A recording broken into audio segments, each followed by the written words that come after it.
Hey there, you have tuned into a metal podcast, METΑLKΑSTS LV.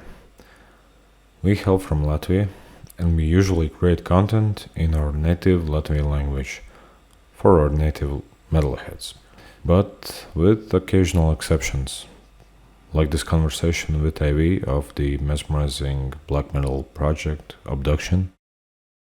A powerful thank you to Fortress Festival for this one-of-a-kind and eternally memorable festival experience they provided, and for the opportunity to have this conversation with Abduction. And of course, a huge thank you to Abduction for agreeing to this conversation and gifting us their time. We also recorded another English language interview at the festival with Spain's atmospheric black metal band Perennial Isolation, and for our native listeners, a deep dive festival review episode in Latvian is coming soon, where we will also talk about our England trip and adventures. That one will be a must listen. Anyways, I hope that you, the listener, find this conversation interesting. Cheers.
So,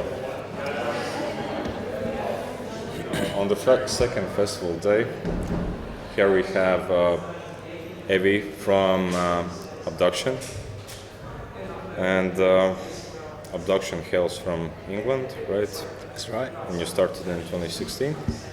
Yeah, around then, yeah. The demo, yeah, that's right. Okay.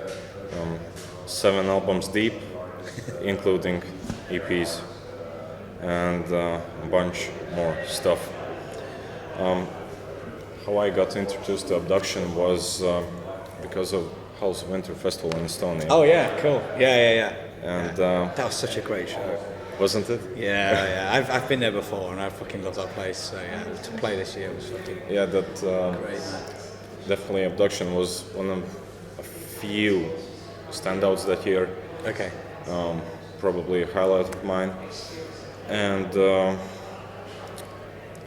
while prepping for the festival, I listened first the new singles because the album wasn't released, the new album, and they hooked me, and the concert totally hooked me. So since then, I've been actively listening to Abduction, fanning out, especially with the last album. I think it's totally amazing. I'm really pleased to hear that, man. Thank you. That's good. Yeah. And this performance, the raw emotion that you display, the physical movements, the eerie images with your mask and with the backgrounds. That's I think very unique. Cool. And speaking about the image, like I said, you wear a mask on stage. Can you maybe describe it? Yeah. So to look at, it's it's made of the jawbones of sheep and a couple other things. There's a fox's pelvis, I think, or something at the front. That's like a kind of an eye shape. So it's actually not made of those bones. It's like castings of those bones. Yeah. So like we're using latex because to fit the shape of the face. But I have a close friend of the band who's like a full-time sculptor, artist, weirdo, and she's throughout the years she's given me things like the bone necklaces from her. The bones are from her. I made the necklace. And she, worked with me on a new mask for this cycle. So yeah, I think it's important to have something visually at like every level, Yeah. And there are certain visual things that, to me, are just boring. They've been done too many times, And there's nothing wrong with corpse paint or black hoods. These things are pretty common and people know what to expect, but I just want to, So I just want to do my own thing and push it in a different direction that's a little bit unique, So it's difficult to design something unique in 2025, but I think the mask helps to add to that. Other musicians tend to sometimes hide themselves behind the mask, or some gain confidence.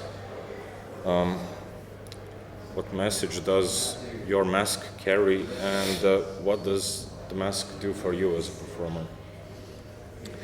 It's a good question. So I hope that as a listener or an observer or whatever, I hope that it adds to the overall immersion in what I'm trying to do. And I hope that it adds something that is, people haven't necessarily seen before. If we were stood there in black and white corpse paint, you would know what to expect. I don't want that. I don't want to feel comfortable. I want to feel uncomfortable and direct. People remember that, and that's how I want to present my art. So that's what the mask does. And then for me, it absolutely puts you in a state, It sounds really silly, but it does for anyone, So it's part of the process, putting the mask on. putting the bones on, and it's like, right now, if this is, it's time to do this, you know. Yeah. In fact, I don't do the sound check with it on or anything, but like, if I had to go up there without a mask on, it would just feel really weird. It'd be like, oh god, this is just, you know, the guy. It's just a guy, like, you know. But Have you performed without masks? no, I haven't. No, I've always had something. Yeah. You know, I'm happy to do, I think, you know, press and talking and podcasts and things, do things like that, and I think that's a bit silly. If I sat here in a mask now having a conversation, I think that's a bit silly. But, you know, because we are human beings, we can talk to each other like human beings. So I don't have to secretive. have this conversation with you, with Yeah, you know, you're not being like, secretive. like I'm a character or anything. It's a stage thing, so it's an extension of myself, but it's for the stage. Okay. Amplified, maybe. Yeah. Yeah. Okay. Yeah, amplified is a good word, yeah. So Abduction creatively is a solo project, right? Yes. Yeah, creatively, yes. What led you to do Abduction all on your own? Necessity. Is it a scene thing? So, yeah, I mean, I've been in many bands throughout the years, you know, in different genres and always extreme, but fast bands, slow bands, death metal bands, black metal bands, whatever. I've been in bands since I was probably about 14. I think I'm 37, so that's a long time. But Abduction, when I did the start of it, the demo, was just something where it was like only things I have, so it's only me. You know, being in a band for most people is a kind of a collaborative process. You know, you turn up at practice, you show each other ideas, and you collaboratively work on something. But I've done that. I've done that for 20 years. And I just want to do something selfish, really, where it's just me and a guitar and a laptop and whatever audio bits I can find from my room, and that's how it started. You know, but so everything was done by me, and that's how it started. But as the band has grown, people have sort of, you know, gig offers, and the profile of the band has grown.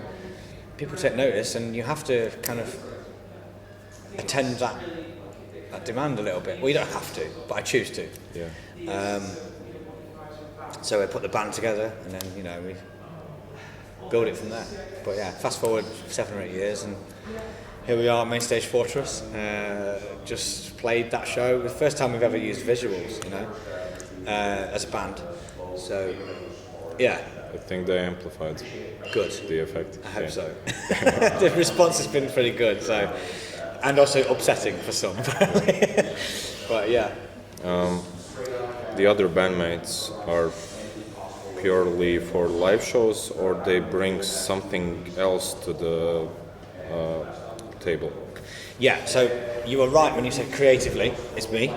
So I write everything, and I like demo everything and give them something to learn. And I think it will always be that way, I think. But on this last cycle, so Existentialismus, is those guys play on the record as well, which is a new thing for us. So historically, before this album, it's been either me badly playing drums or a drummer, and then I do everything else. Okay. All the guitars, the bass, the drums, the samples, the synth, the production, everything. But this time round, it just kind of, we've been a unit of 5 people for some years now.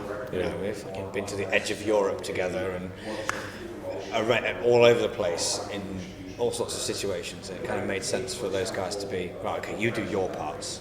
I wrote them, but you do your parts. You know, I don't need to record them. Yeah, So, I think that's a good system. It's still me. It's still the creative output is still me. Yeah. But I think it might.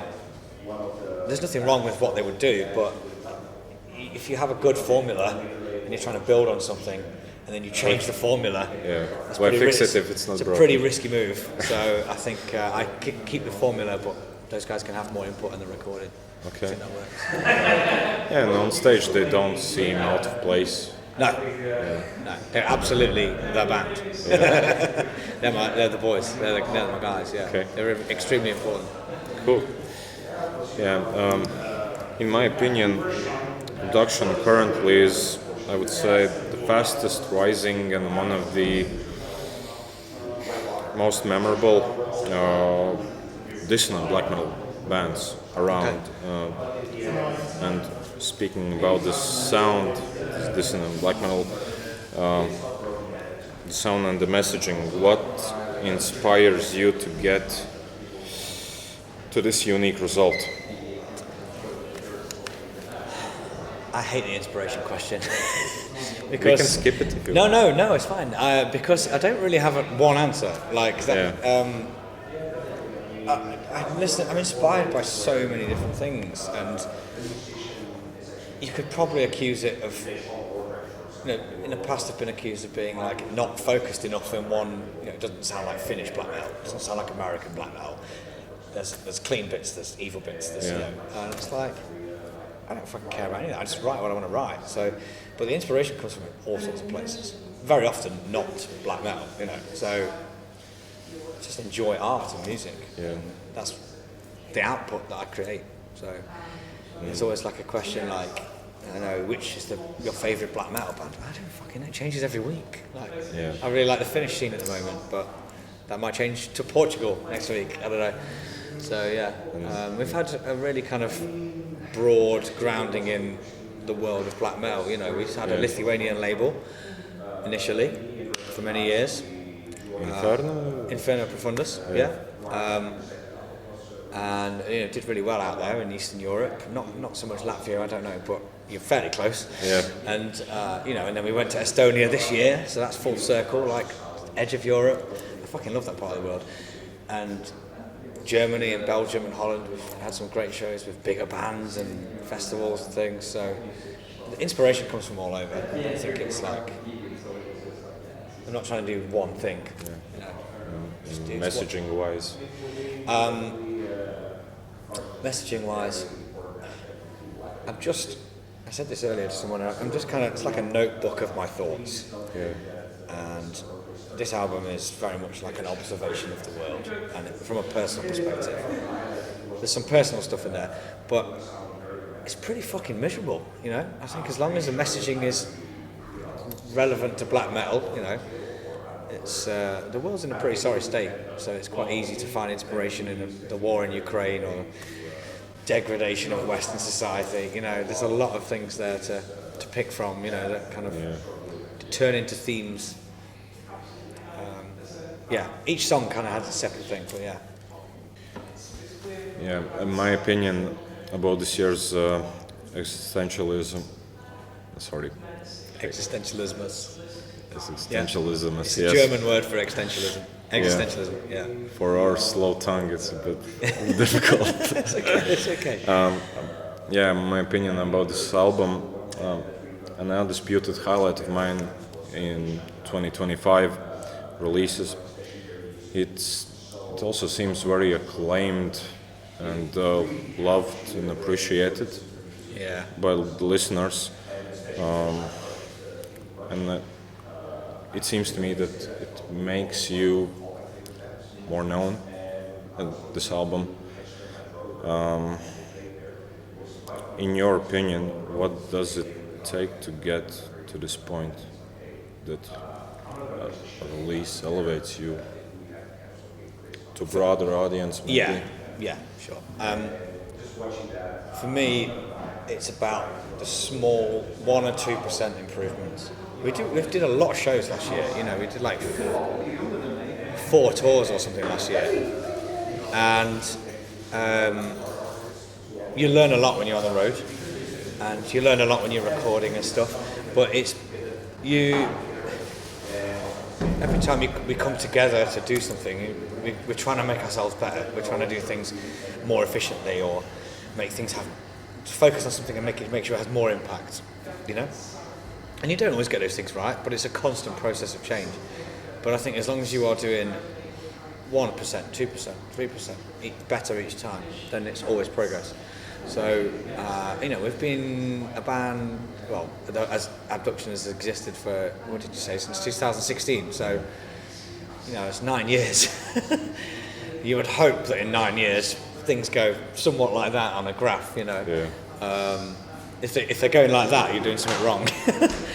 So, we're pretty self-aware. We just kind of try try and improve things as we go. Okay. For the potential Abduction listener, in your opinion, what attracts you and your music to people? I hope that there is, it's an individual thing, isn't it? But I hope there is something that people relate to in terms of the themes or the delivery of the kind of emotion involved in it and that sort of thing. I think in some ways it's quite easy to say, do something personal and emotional, because people will always relate to that. But that's not really the traditional kind of black metal fantasy land. So for me, I said this earlier as well, like it's like balancing those two things. You've got like these characters that exist in a mythology somewhere on one side, in the woods with corpse paint on and weapons that we all know and love. And on the other side, you've got me singing about my grandma, in a way. And those shouldn't really work, but you have to kind of... If you're abstract enough. If you're abstract enough, you find the thing in the middle that ties them together, and I hope that's what people attach themselves to. I don't know, that sounds a bit fucking pompous, but yeah, it's a hard thing to do. I definitely set myself the challenge this time, that side and that side, find the middle ground. Yeah. And it seems to be going okay. It seems to be going okay. Yeah. And also this stage performance, I think when people go to shows, even if they don't know the band, right? That I'm an example as a listener that fell in love because of the performances. Yeah. That added up to the cool singles I heard, right? Yeah, okay, yeah. So definitely the stage thing is also something that attracts you and your material. I think there's a natural energy to our live performance that really does come naturally, because I'm kind of charged by all this music, and that rubs off. Hopefully that rubs off. Yeah. Sometimes we play into a crowd and they want to stand here like this, impress me, bro. And that's, sometimes that's what you have to deal with, and that's fine.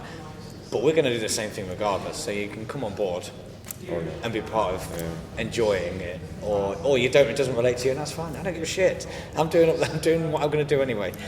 So, yeah. But today didn't feel like that at all. Today felt like the whole room was alive for Abduction. Yeah, and it wasn't like there was huge mosh pits or anything. But you look and you see there's a synchronized little head of it. And everybody in the room's got a little. And it's like, it's midday. It's midday and everybody's like in it. You were the first band, so that means something. Yeah, there's a lot to prove. And I very much wanted to do better than everybody else because we had the screen. And I was thinking, most bands are just going to have their logo on the screen. Yeah. That's fucking boring. You've got a screen. We have a backdrop for that. We have a curtain with a logo on. Yeah. We're not using that. We're using a screen. What can we do with the screen? So we spent a lot of time with Jack, the guitarist, who does a bit of visuals. Right, each song has a thing, a colour scheme, and something that loops, and a few other little things here and there, to tie it together. More and more festivals use screens. We're ready for it. Let's go. That's the first time we use a screen, and I'm like, we need this at every show now. Yeah, absolutely. Just in the contract, screen or no play. By the way, what were those black and white eerie shots of people? I think you might be talking about it's for a film called Begotten. I've heard a few bands use there's two things in that song. There's some like old Asylum footage, so people going mad, and then there's Begotten as well. So there's like the really grainy stuff is Begotten. It's a really interesting story about that film. So it's made in like '96 or something, but it looks like it's the '50s or something. Yeah. But they filmed it entirely on like reel to reel tape, and then like buried it in the garden and kind of did all this shit to it, to deliberately really make it grainy. And it's essentially like a black metal album cover for an hour and a half. Yeah. Every still image is like, I could use that. But it's very, very unsettling, and you know, you've got that like stabbing thing. And, so yeah. Second, I don't know if you could even see it really, but the second track is drone strikes on Russian soldiers. I didn't catch that. I think it's a little bit buried, but it is all the footage that's coming out at the moment. That's real. It's fucking real. It's Marduk doing World War II. Yeah. But it's 2025, bro. That's a soldier getting a fucking grenade landing on him. Yeah. Yeah. So make people feel uneasy. I think that's important. When you've got the tools to do something. Yeah. People will remember that performance, I hope. They do, yeah. We'll see. What is your goal or your vision for Abduction? If there is. There isn't like an end goal. There are things along the way that I go, well, that would be the next thing. I need to do that next. Well, there never was an end goal. It was just a fucking experiment in my bedroom, my cellar. Yeah. Make some music with a tape, give some tapes away. People love finding a tape in the woods. So I did that. So I think really the next thing is next year. That's the next thing for us. So what we're doing next year, I hope that it involves a lot more European stuff, like, you know, mid-billing at some cool festivals. We have some stuff in December that's a bit like that. I hope that next summer we're out in the festivals across Europe as much as possible. And then a new album. But I'm not at the point where I can write a new album yet. I know when I'll feel it, you know. Okay. We're just in the middle of this at the minute. There was a pretty big gap between the albums, right? Yeah. Well, the early albums is a year per album, and on purpose because I'm very quick. But things are a little bit slower now. You know, the label works slower. I'm more busy with real life stuff. You know, I'd love to do this all the time, but you know, it also might raise the anticipation levels for people, right? Yeah, and you don't want to. You know, this album's good. We don't want to. It's great. Go. What about this new one? You know, don't want to do that too soon. So, yeah. Speaking about the new album, it was cool that in House of Entry you were selling the CDs before the album was released. Eastern Europe got it before the rest of the world. Only a few days. But I managed to sort that. Yeah, we had them sent over there. So the label's pretty. It's part of Universal Records, so it's like you know, the network behind it is actually it's pretty substantial. So if I say, can I have these copies at this address tomorrow, I'll turn up, even if that address is Estonia, you know. So it's pretty cool. In terms of goals, that's it. Just next year, new album. I don't know. We'll see. As long as I get to keep doing cool shit with my friends, that'd be great. So people can at least expect cool gigs, right? That's the least. Absolutely. Yeah. Fewer tours, more big shows, I think. Okay. Yeah, I think that would be great, but we'll see what comes up. Okay. I think we're pretty much at the end of the conversation, but I'd like to ask questions about local scene, if I may. Yeah, sure. I usually like to get a glimpse of where bands dwell as a foreigner, and how things work if they do or do not. Yeah. What is your local metal scene like? Is there a black metal scene or just a metal scene? Yeah. Or maybe it's scattered, or there are some hotspots. Yeah, sure. So we're from. I'm from the city called Derby, which is right in the middle of the UK. It's called the East Midlands, but it's the centre of that shape, right in the middle. The furthest from the sea. And Derby is next to Nottingham, which is Robin Hood. That's a classic Nottingham thing. Derby's terrible. Forget about Derby. But Nottingham is a big, busy city with 2 universities and lots of things going on. It's a lovely, lovely city to live in. There are quite quite regular, decent club show black metal gigs there, which is about as good as it gets in the UK. You know, apart from things like this, which is where this is an international thing. Yeah. This is much better. I despise going to London. I fucking hate the place. Disgusting place. So Manchester's pretty good. That's pretty close as well. So we have some friends in a band called Burial in Manchester. Winterfilleth are also from around there. Nottingham doesn't really have any bands. It just has good local gigs. There's a really cool band from the kind of north of England called Andraka, who are on Vendetta Records. I met one of their guys a couple of days ago. Okay, cool. In Manchester. Yeah, good guys. I love those guys. We toured with them last year. One of them, at least, not anymore, but a recent guitarist is Latvian. Ah, yes. Yeah. No, I know him. Yeah. Yes, I know him very well. Casper. Yeah. Yeah, I know Casper. Yeah, Kieran is here and Phil is here. The two other guys. Okay. Yeah. Great band. That last album they released is fun. Also, that album also elevated them, and they're rising quickly. Yeah. Yeah, I sort of helped them a little bit with speaking to the label and things. Yeah. So come on, let's do this properly. Let's do it this way. And it's done really well for them. Yeah, so they're good guys. Anti-Inferno as well.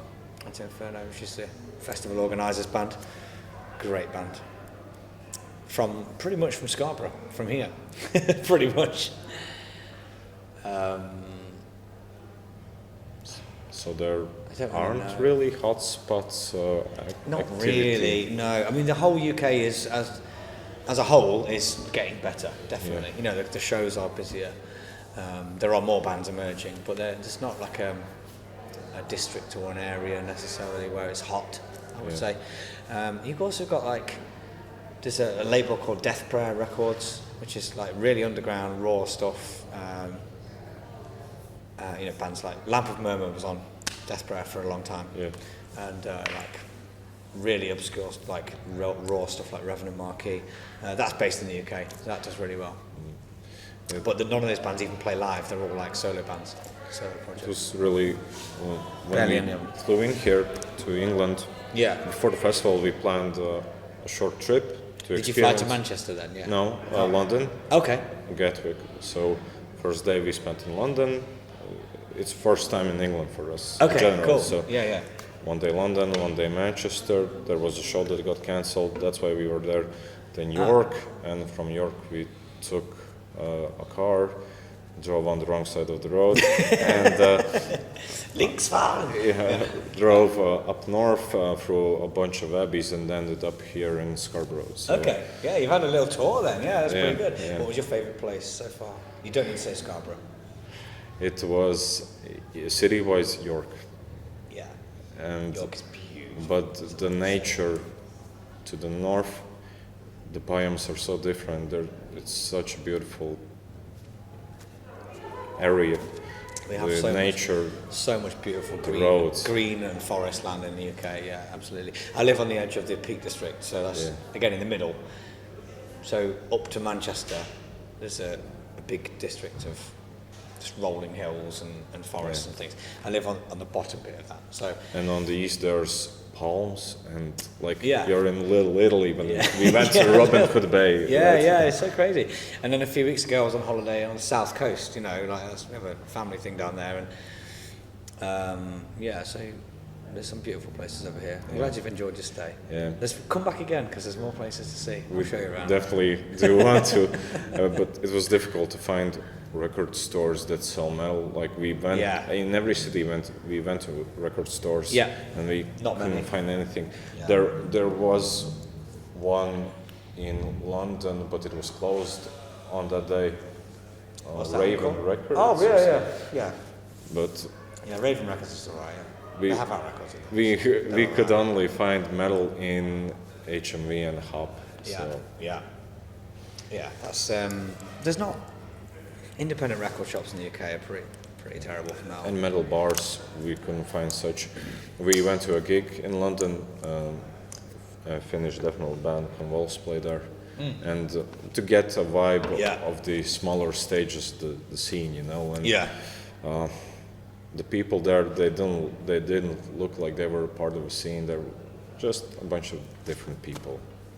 Yeah, but there was a mosh pit with a few kids, So New Cross in. New Cross. Oh yeah, I hate that venue.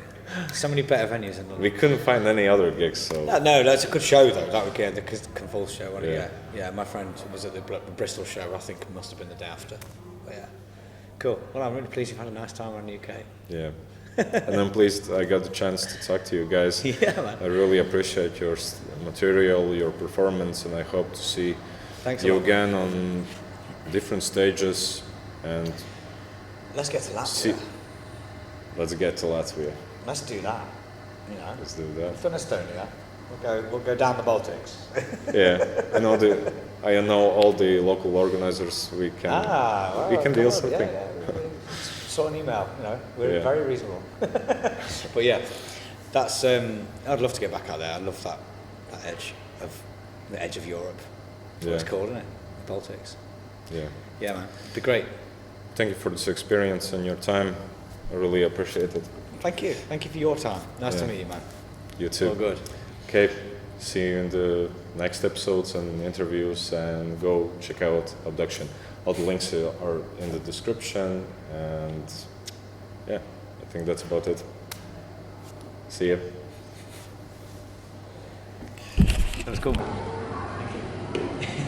Like with all conversations, for me they're a bit stiff at the start. They always are. It's fine. We don't know each other yet, but I think we'll be okay. 30 minutes. Was it exactly? Almost like that. 20. Oh my goodness.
what led you to do Oh, sorry. shit bloopers?